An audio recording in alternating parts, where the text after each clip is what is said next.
Welcome to the AFR Saints channel, where we provide you daily content on your favorite team, the New Orleans Saints. Do us a favor and hit that subscribe button. Be sure to leave your comments below and smash that like button. Who dat? Whenever we learn of the Saints hosting a top 30 visit, hosting a prospect on a top 30 visit, we've been talking about them here for all the reasons that I've explained in the past. If you're going to invest the resources to bringing a prospect to your facility, working them out, doing the medical, getting to know them more, then there's legit interest. It doesn't mean that you're going to draft all those players. I mean, you have 30 of such visits that you can host.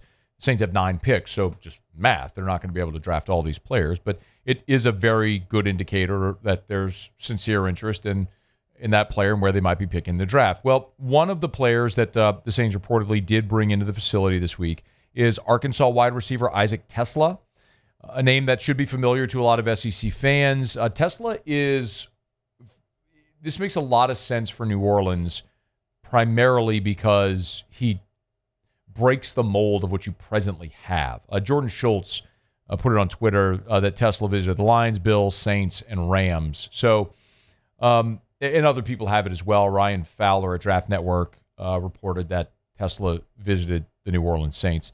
So, primarily when we look at the Saints receiver group, you look at Chris Olave, Rashid Shaheed, Brandon Cooks. All three of those guys are 6 foot and under. So you're talking about 3 small wide receivers. You don't have a real prototypical big-bodied receiver, especially a big-bodied receiver that can also stretch the field. And that's what Isaac Teslaa can do. So he's one of these guys that is a little bit of a workout warrior where the productivity didn't necessarily match the ability in college. So he is 6'4", 214 pounds. At the combine, he actually came in a little under 6'4", but 214 pounds, and he ran the 40 in 4.43. So you're talking about a dude that's 6'3", 214, ran a 4.43 40, and oh, by the way, you want to talk about workout warrior, the all-important, to the Saints, relative athletic score. How about our guy with a 993 relative athletic score? Oh, my God. For perspective,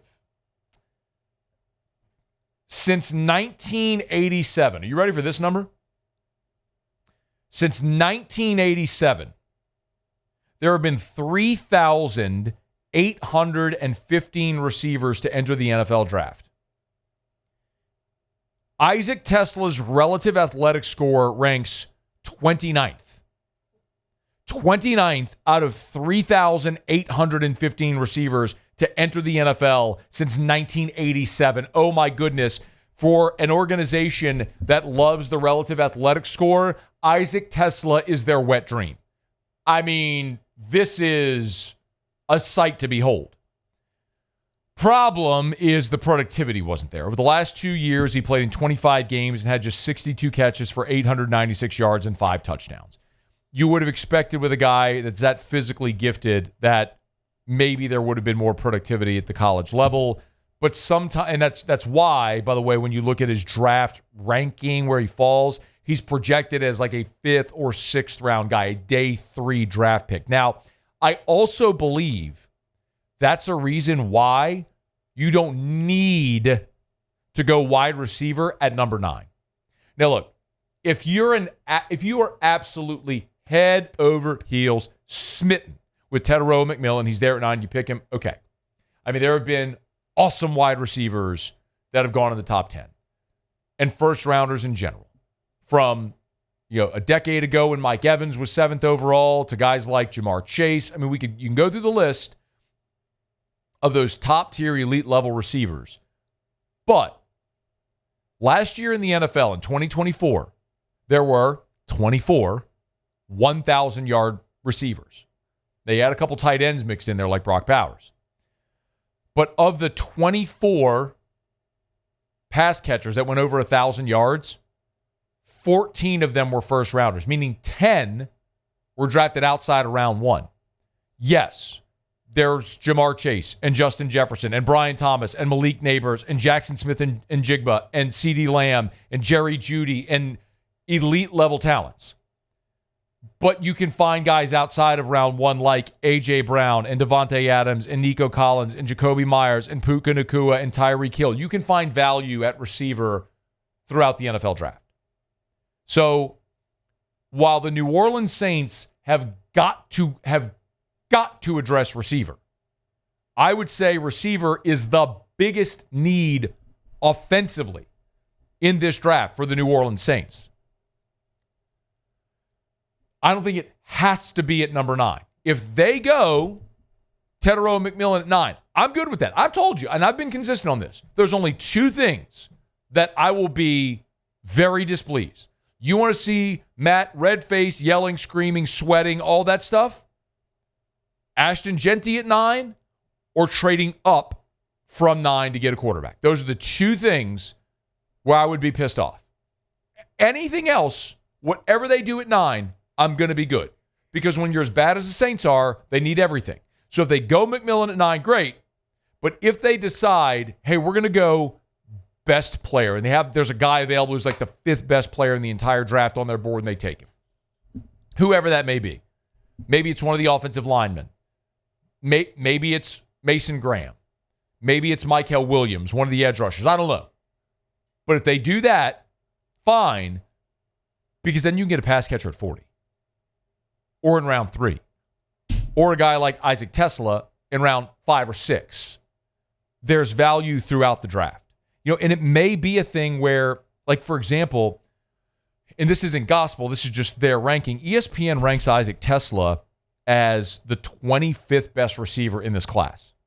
So 6'3", 214, runs a 4.43 40, and has a relative athletic score of 9.93. He's the 25th best receiver according to ESPN in this draft class.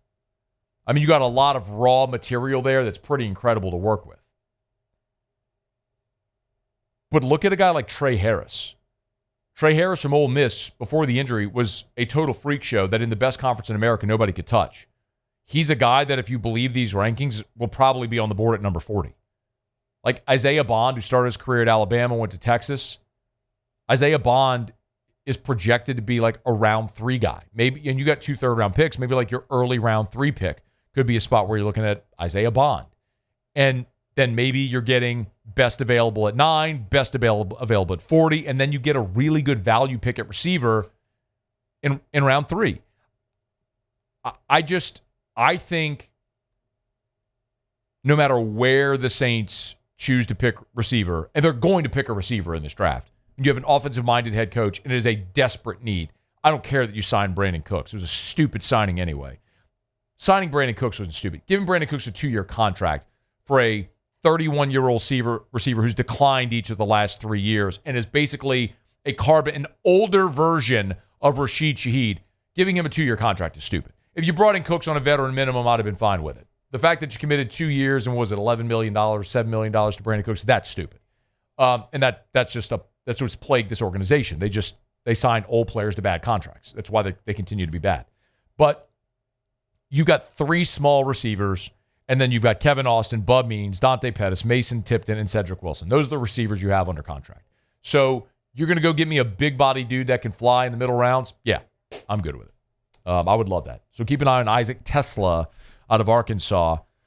All-important relative athletic score, 993 on the relative athletic score. Gotta love it. We'll keep an eye on it. Hey, thanks so much for watching.